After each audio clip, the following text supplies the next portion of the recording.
The United States of America, richest country in the history of the planet. 330 million people sitting on top of a $27 trillion GDP. We put rovers on Mars. We invented the iPhone. We have a military budget bigger than the next 10 countries combined. And yet, right now, today, as you're watching this on your phone or your laptop in your climate-controlled room, there are Americans boiling their tap water because it comes out brown. There are towns where raw sewage pools in people's backyards because the county said it's not their problem. There are zip codes where the median household income is lower than what the United Nations uses to define extreme poverty in Sub-Saharan Africa. These aren't edge cases. These aren't anomalies. These are patterns. And they stretch from Appalachia to the Mississippi Delta, from the Rust Belt to the reservations. This is what happens when entire zip codes get erased from the progress map, when the factory closes, when the mine dries up, when the government looks the other way. But not for a year, not for a decade, but for generations. Today we're counting down 10 American towns where the living conditions would shock a UN inspector, where homes sell for less than a used Honda Civic, where the phrase American dream isn't just hollow, it's a punchline nobody laughs at. And if this is your first time here, go ahead and hit subscribe. It costs you nothing, and I promise you, this channel is free therapy plus data. We don't sugarcoat, we show receipts. Let's get into it.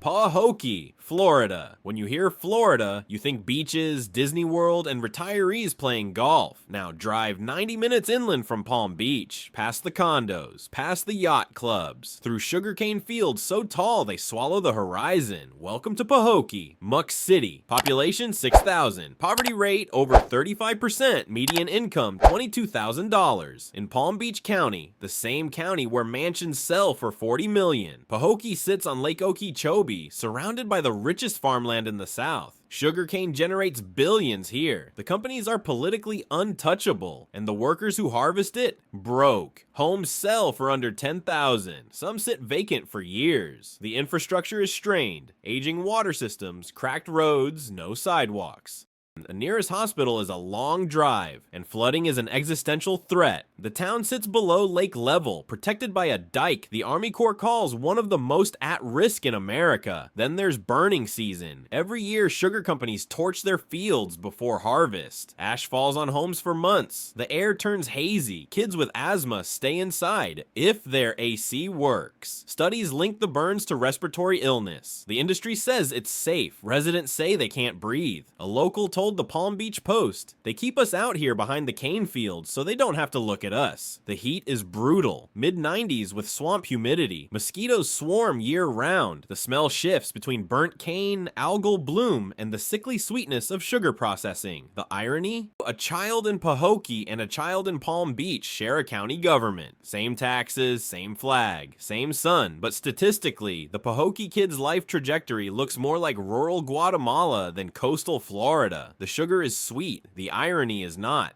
Prichard, Alabama, 20,000 people. A suburb of Mobile. Not rural, not remote. A first-ring suburb of a functioning port city. And it's falling apart. Poverty rate, over 40%. Median income, $20,000. Population halved since the 1970s. Every person who left took a piece of the tax base with them. But the stat that made national news? The pensions. In 2009, Prichard's pension fund went bankrupt. The city stopped paying retirees. Retired cops, firefighters, sanitation workers, checks just stopped coming. An elderly officer told the New York Times he chose between heart medication and groceries. In America, the streets tell the rest. Boarded homes next to occupied ones, roads more pothole than pavement, streetlights out across entire blocks. Driving at night is an act of faith. The police department sometimes has fewer than 5 officers on patrol for 30 square miles. Response times stretch past 30 minutes. Water mains break regularly. Sewer overflows have triggered EPA involvement. Consent decrees demand repairs the city can't afford. The loop never closes. The why is textbook suburban collapse. Manufacturing left. White flight followed. Tax base evaporated. Services declined. More people left. A resident posted on Facebook, "I watched this city die in slow motion. We could disappear tomorrow and Mobile wouldn't notice." The sensory hit is Gulf Coast heavy. 100-degree heat indexes, mold on every surface, kudzu eating vacant houses alive, ship horns echo from Mobile's port where billions in commerce pass daily, miles from a city that can't keep its lights on. The irony? Prichard bought the suburban American dream, paid for it in decades of labor, and the promise bounced like a bad check, void where poverty applies. Benton Harbor, Michigan. Two cities, one river, two completely different Americas. Benton Harbor and St. Joseph, Michigan sit on opposite banks of the St. Joseph River where it empties into Lake Michigan. They're separated by a few hundred yards of water and by about 100 years of progress. Benton Harbor has a poverty rate that has historically exceeded 45%. In some years, it's pushed close to 50%, half the town. The median household income is roughly $20,000. Unemployment rates have been double, sometimes triple, the national average for decades. The population has fallen from nearly 20,000 in the 1960s to around 9,000 today. The physical landscape of Benton Harbor tells the story before any statistic can.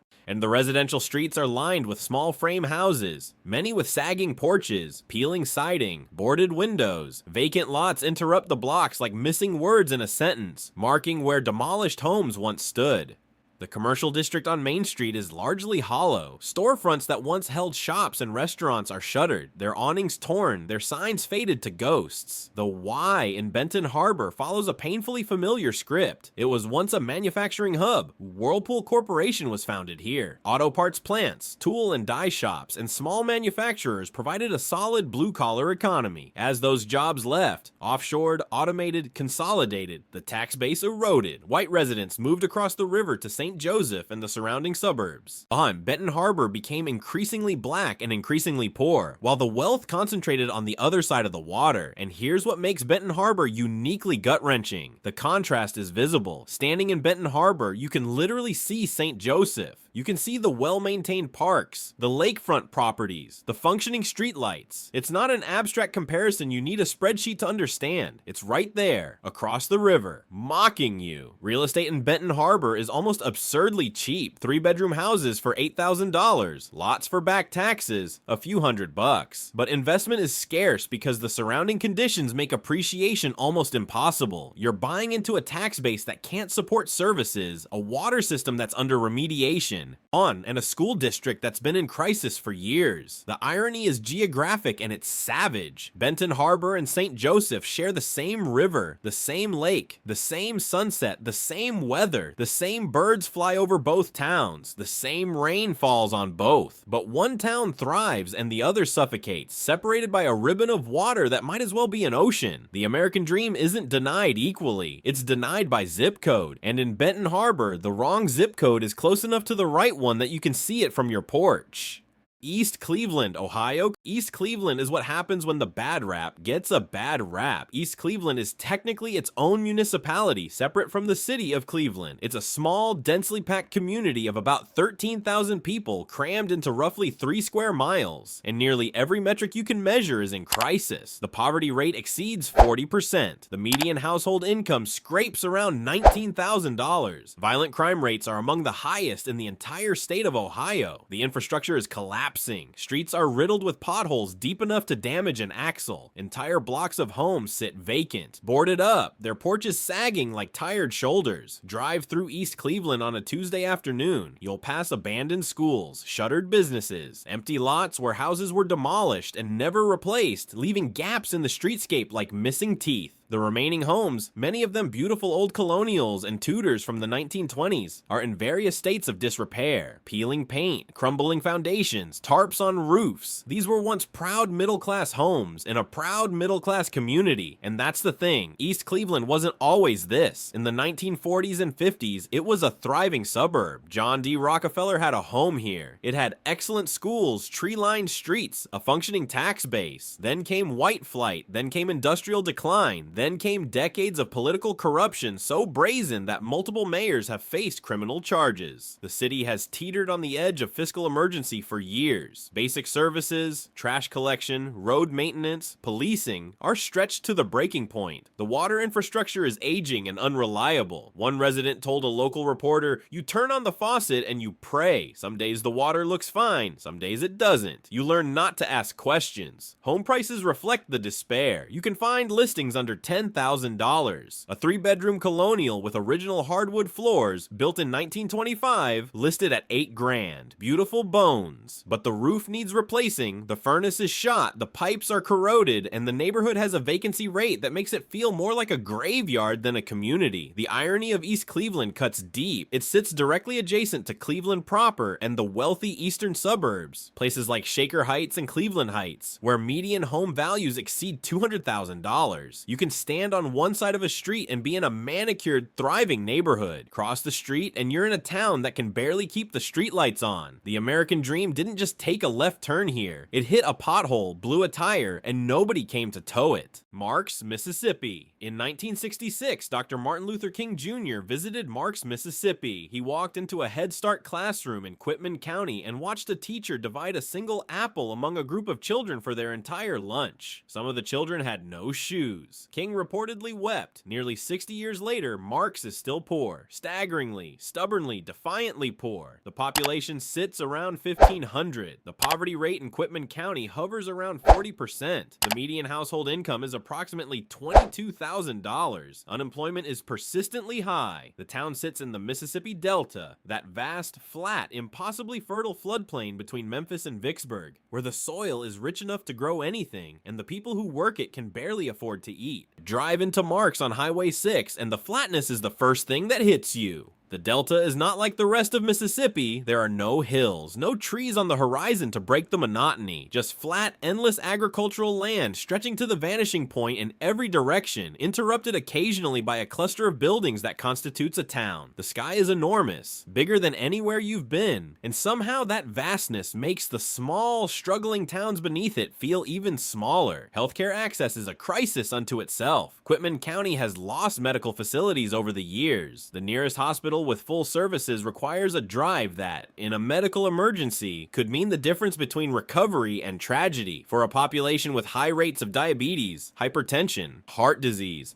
conditions directly linked to poverty, poor nutrition, and limited healthcare access. This distance is not an inconvenience. It's a verdict. The economy is agriculture. It always has been. Cotton, soybeans, rice. But modern agriculture is mechanized. The machines that harvest thousands of acres don't need the thousands of hands that once did the work. The plantation economy that built the Delta's wealth was always extractive. It extracted labor from enslaved people, then from sharecroppers, then from wage workers. Now it extracts value from the land with machines, and the people who remain are economically irrelevant to the system that surrounds them. The irony of Marks, Mississippi is the cruelest kind, the kind that history writes and then refuses to correct. Dr. King saw this town and was so moved that he made it the symbolic starting point of a national campaign against poverty. He gave Marks a place in the American conscience, and then America's conscience moved on. The campaign stalled after his passing. The poverty remained. The town that was supposed to shame a nation into action became, instead, proof that shame alone changes nothing. Marks is still here, still poor, still waiting for the campaign that never came back.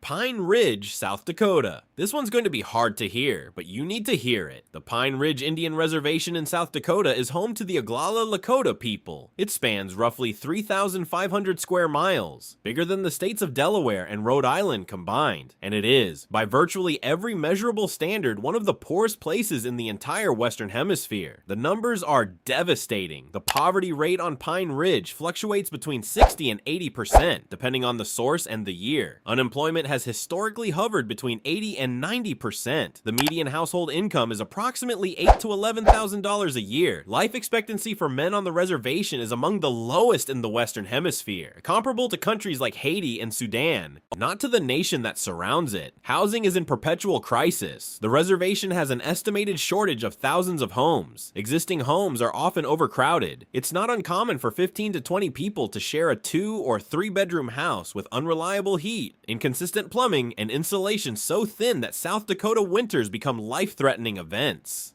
Temperatures in winter regularly drop below -20 Fahrenheit. People have frozen to death in their own homes. The infrastructure is almost non-existent by American standards. Many roads are unpaved. In spring, the mud can make them impassable. Running water isn't guaranteed. The nearest full-service hospital, grocery store, or major employer can be an hour or more away. The reservation has no public transportation system. The irony? The Black Hills are sacred to the Dakota, stolen in violation of the Fort Laramie Treaty of 1868, sit just to the west. Mount Rushmore is carved into those stolen hills. Every year, millions of tourists visit a monument to American freedom built on land taken from people who now live in conditions that would embarrass a developing nation. The Supreme Court acknowledged in 1980 that the land was taken illegally and offered financial compensation. The Lakota refused the money. They want the land back. The settlement fund sits in a government account, growing with interest, untouched, now worth over $1 billion. And Pine Ridge remains one of the poorest places in America.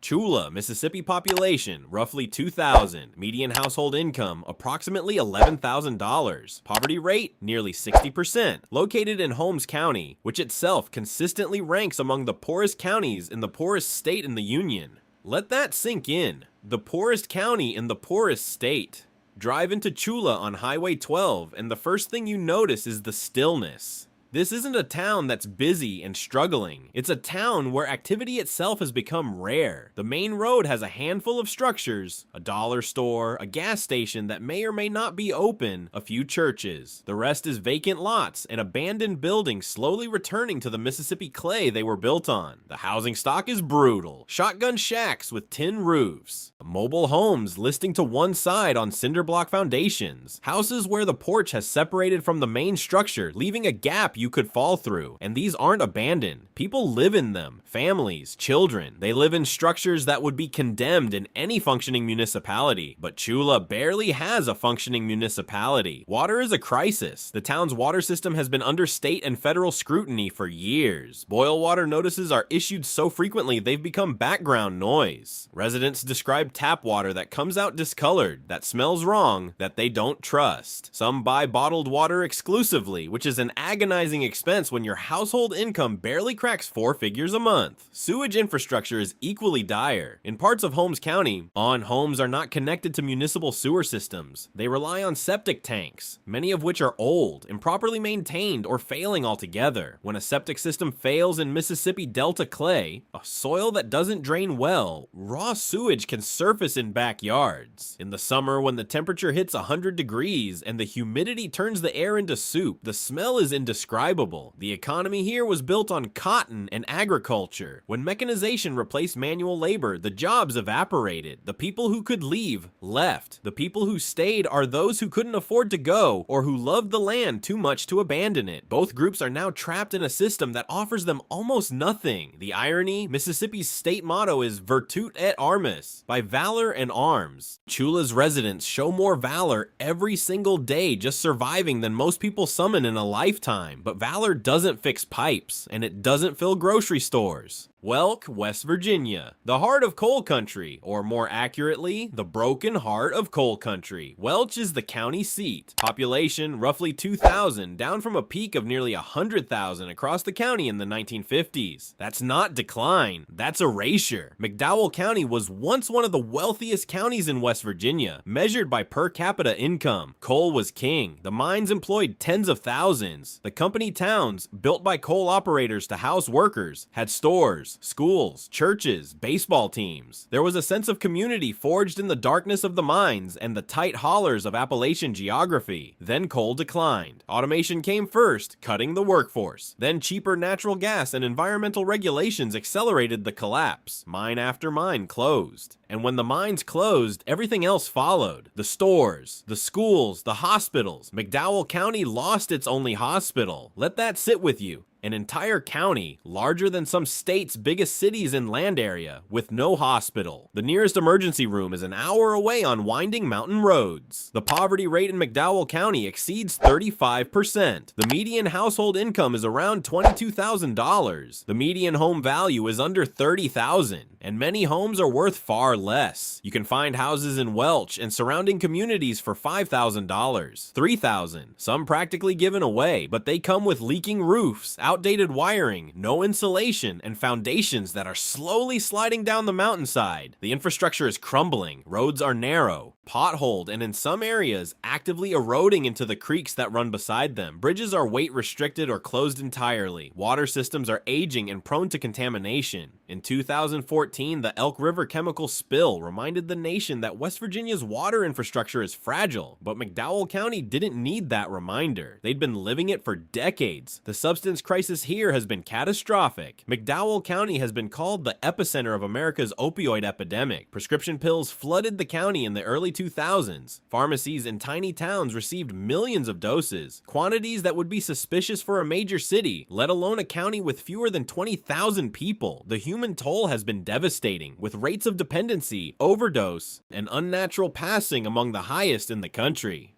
Appalachian hollers, Mississippi Delta floodplains, Rust Belt row houses, Great Plains reservations, southern back roads, but the same story over and over. Communities that were built to serve an economic purpose, mining coal, processing meat, picking cotton, building ships, and then abandoned the moment that purpose expired. This isn't random. This isn't bad luck. This is systemic. These are places where poverty isn't a temporary setback. It's a permanent address. Where infrastructure doesn't slowly decline, it was never properly built in the first place. Where the American dream isn't deferred, it was never offered. And the common thread, the thing that ties Cairo to Camden, Pine Ridge to Lowndes County is invisibility. These places exist in the gaps between the metrics that America uses to measure its own success. They don't show up in the GDP celebrations. They don't trend on social media. They don't get visited by candidates unless it's an election year and the photo op is convenient. We can put a rover on Mars. We can stream a movie to a phone in a moving car. We can build a skyscraper in 18 months, but we can't get clean water to a town in Mississippi. We can't build a sewer system in Alabama. We can't keep a hospital open in West Virginia. So the question isn't whether these places exist. They do. You've seen the receipts. The question is simpler and harder than that. If the richest country in the history of the world can't take care of its own people, then what exactly is all that richness for? Think about it. If this video hit you the way it should, share it. Not for the algorithm, for the people in these towns who don't have a platform. Subscribe if you haven't, and I'll see you in the next one.